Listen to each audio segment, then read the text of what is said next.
इन दिनों हम देख रहे हैं कि काफी सारे इन्वेस्टर जो हैं वो स्टॉक मार्केट में इन्वेस्ट कर रहे हैं और काफी सारे उससे भी ज्यादा लोग हैं जो स्टॉक मार्केट को as a trading point of view से देखते हैं। तो काफी सारे सेगमेंट जो हैं, ऑल्दो तो काफी सारे लोग अपनी जो रिस्क है वो अलग अलग सेगमेंट्स में डाइवर्सिफाई करते हैं और इक्विटी में ही ऐसे दो सेगमेंट्स हैं, एक कैश सेगमेंट है और एक डेरिवेटिव सेगमेंट है, जहाँ पे लोग ट्रेडिंग करना काफी ज्यादा पसंद करते हैं। क्योंकि क्या है कि जब लोग कैश मार्केट में इन्वेस्ट करते हैं तो लोग एक इन्वेस्टमेंट पॉइंट ऑफ व्यू से देखते हैं, एक लॉन्ग टर्म पर्सपेक्टिव से देखते हैं अपने कैपिटल को इन्वेस्ट करने के बारे में। क्योंकि जब भी आप कैश मार्केट में ट्रेडिंग करते हो तो आप एक लॉन्ग टर्म पर्सपेक्टिव से देखते हो। लेकिन कई सारे लोग तो ऐसे होते हैं जो बहुत शॉर्ट टर्म में बहुत शॉर्ट कैपिटल लेके आते हैं, जिनको कम टाइम में ज्यादा प्रॉफिट कमाना होता है।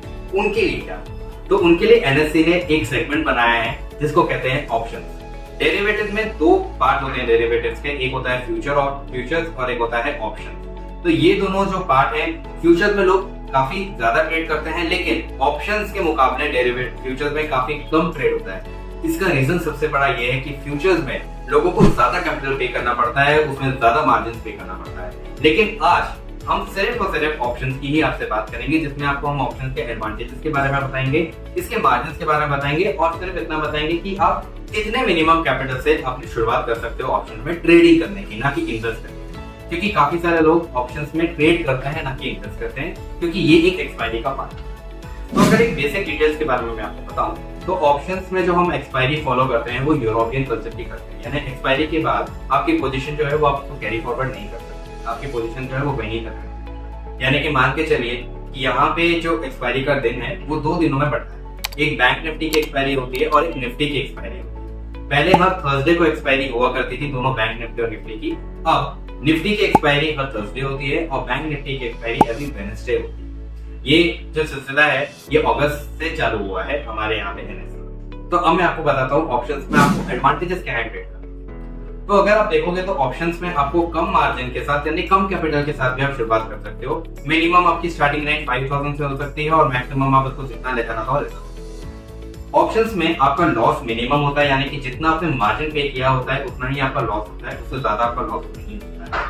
अगर मैं आपको नॉर्मल डेज के एग्जांपल पे बताऊं तो अगर मैं एक रियल एस्टेट का एग्जांपल लेता हूं तो सपोज करिए कि कोई बिल्डिंग है जो रातों रात तो खड़ी नहीं होती, बिल्डिंग को खड़ी होने में बहुत टाइम लगता है, उसके आसपास की सराउंडिंग्स पर भी काफी ज्यादा डिपेंड करता है। जैसे कि हम रहते हैं मेट्रो सिटीज में, और मेट्रो सिटीज में अगर सामने आपकी बिल्डिंग के सामने अगर मेट्रो का कंस्ट्रक्शन हो रहा है तो उस बिल्डिंग की जो प्राइस है वो रातों रात बढ़ जाती है। बट अगर पता चलता है कि किसी वजह से ये प्रोजेक्ट जो है वो यहाँ कंटिन्यू नहीं होगा तो रातों रात उस बिल्डिंग की जो प्राइस है वो काफी ज्यादा डाउन आ जाती है। तो ये एक बेसिक एग्जांपल है ऑप्शंस का जो मुझे आपको समझना कि ऑप्शंस में क्या होता है कि जब आपने ऐसे अगर आपको पता चले कि सामने मेट्रो आ रही है तो उसका प्रीमियम आपको ज्यादा पे करना पड़ता है। अब ये चॉइस आपके ऊपर है कि आपने प्रीमियम पे करने के बाद आपको वो फ्लैट लेना है कि नहीं लेना है। सिमिलरली अगर हम दूसरा सिनेरियो लें जहाँ पे पता चले कि रातों रात जो मेट्रो का प्रोजेक्ट है वो अबॉर्ट कर दिया गया है या नहीं आने वाला है, तो रातों रात बिल्डिंग का जो प्रीमियम है वो कम हो जाता है, यानी प्राइस आपको कम पे करनी पड़ती है।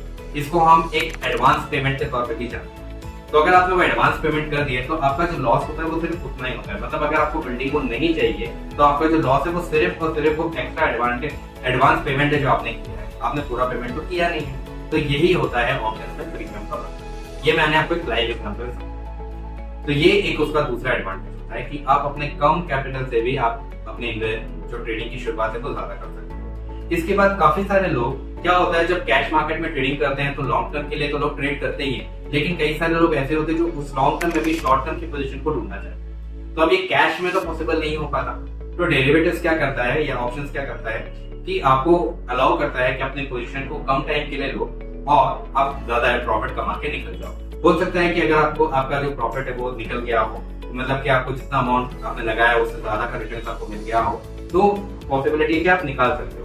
और अगर किसी वजह से आपका लॉस हो रहा होता है तो आप अपनी पोजीशन को निकाल भी सकते हो। ये आपको एक एडवांटेज मिलता है कि आपको आपका जो लॉस है वो मिनिमम है और आपका प्रॉफिट जो है वो मैक्सिमम है, अनलिमिटेड प्रॉफिट। इसके अलावा अगर मैं आपसे ऑप्शंस के ट्रेडिंग की सबसे अच्छी बात करूं तो ये रहता है ऑप्शंस में कि आप अपनी पोजीशन जो है उसको कम टाइम पे तो डाल ही सकते हो, लेकिन साथ ही साथ अपनी पोजीशन जो है उसको आप हेज भी कर सकते हो। यानी कि काफी सारे लोग इसको एज एन हेजिंग ऑप्शन भी देखते हैं। मतलब अगर उनका कैश सेगमेंट में किसी स्टॉक में अगर उनका लॉस हो रहा है तो अपना प्रॉफिट यहाँ से बना सकते हैं। तो आपको रिस्क डाइवर्सिफाई करने में भी काफी ज्यादा है। तो मुझे पूरी उम्मीद है कि आपको हमारा एडवांटेज ऑफ ऑप्शंस काफी अच्छे से समझ में आया होगा।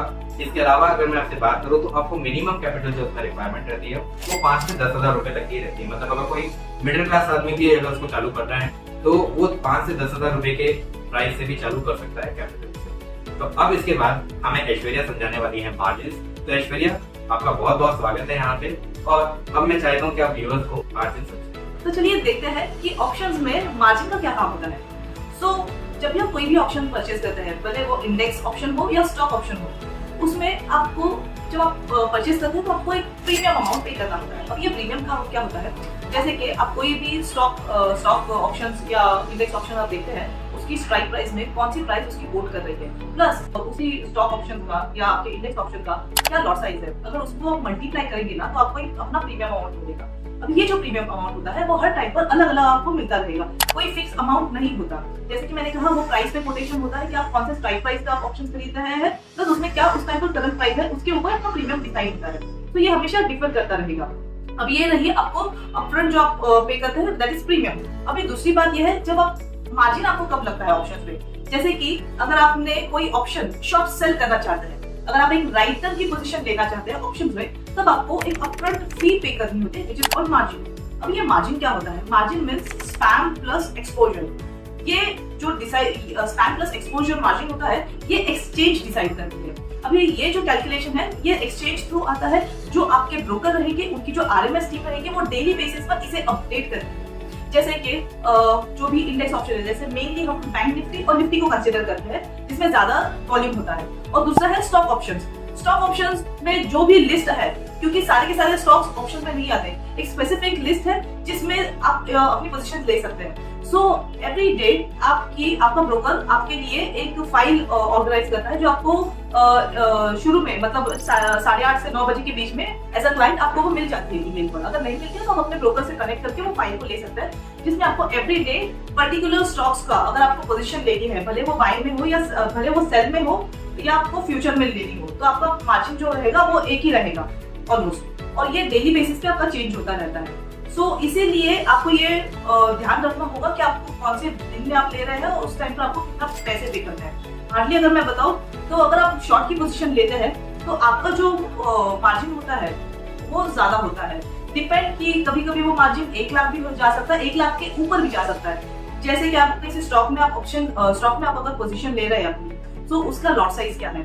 कुछ स्टॉक्स का लॉट साइज 500 होता है, कुछ स्टॉक्स का लॉट साइज 1500 2000 भी होता है। दैट इज डिपेंड कि उसका मार्जिन कितना रहेगा। ये पकड़ के चलिए कि आपको अगर शॉर्ट में पोजीशन में काम करना है तो आराम से आपको 2.5 से 3 लाख रुपए का मार्जिन तो लेकर चलना होगा एक सिंगल पोजीशन बनाने के लिए। थैंक यू ऐश्वर्या, आपने मार्जिन को काफी अच्छे से एक्सप्लेन किया। मुझे पूरी उम्मीद है कि हमारे व्यूअर्स को मार्जिन का काफी अच्छे से कॉन्सेप्ट समझ में आया होगा। अगर आपको अच्छा लगा हो तो ये वीडियो को लाइक शेयर एंड सब्सक्राइब जरूर करिए, और हमारे चैनल को अगर आपको ऐसे ही सब्सक्राइब करना है तो आप अपने कमेंट्स हमें लिख के जरूर बताइए, हम आपके कमेंट्स का वेट करेंगे।